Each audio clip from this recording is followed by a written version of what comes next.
Diagnosing a child with Autism Spectrum Disorder, or ASD, involves a comprehensive process that typically includes observations, interviews, and various assessments by professionals such as pediatricians, psychologists, or developmental specialists.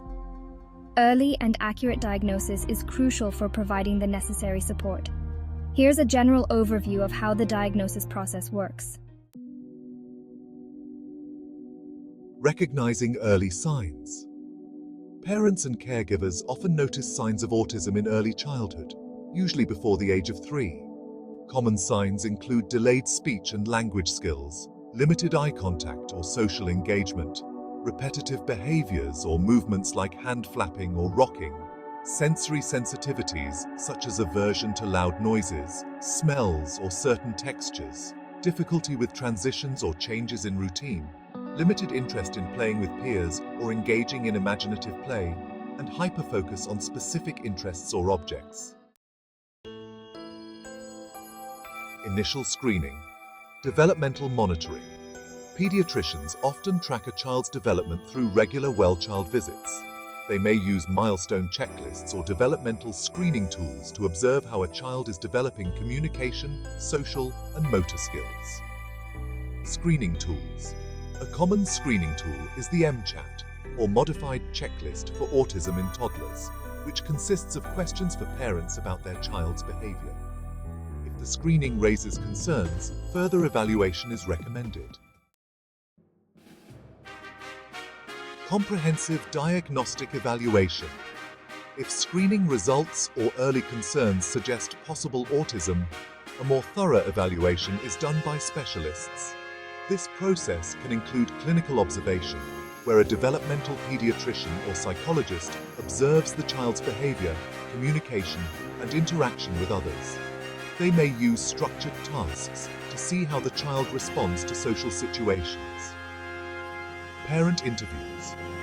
Parents provide detailed information about the child's developmental history, including any social, communication, or behavioral challenges. Diagnostic tests. These tools assess specific areas related to autism. The Autism Diagnostic Observation Schedule, or ADOS, is a structured play-based test that allows the examiner to observe social interactions, communication, and play behavior. The Autism Diagnostic Interview, revised, or ADIR, is a comprehensive interview with parents focusing on social and communication development.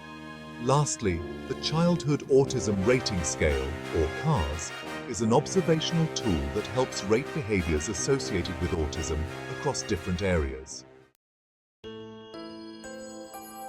Assessing co-occurring conditions. Many children with autism may also have other conditions such as ADHD, anxiety, learning disabilities, or sensory processing disorders. A complete evaluation should assess for these to create an individualized treatment plan. Multidisciplinary team approach. The diagnosis often involves a team of professionals, including developmental pediatricians who specialize in child development and autism, psychologists or neuropsychologists who conduct cognitive and behavioral assessments, speech-language pathologists who assess communication skills and language development, and occupational therapists who evaluate sensory and motor functioning. Receiving the diagnosis. Once all evaluations are completed, the healthcare provider will review the findings and provide a diagnosis if the child meets the criteria for autism as defined by the Diagnostic and Statistical Manual of Mental Disorders, also known as the DSM-5. The DSM-5 criteria for autism include challenges in social communication and restricted, repetitive behaviors, interests, or activities. Next steps after diagnosis.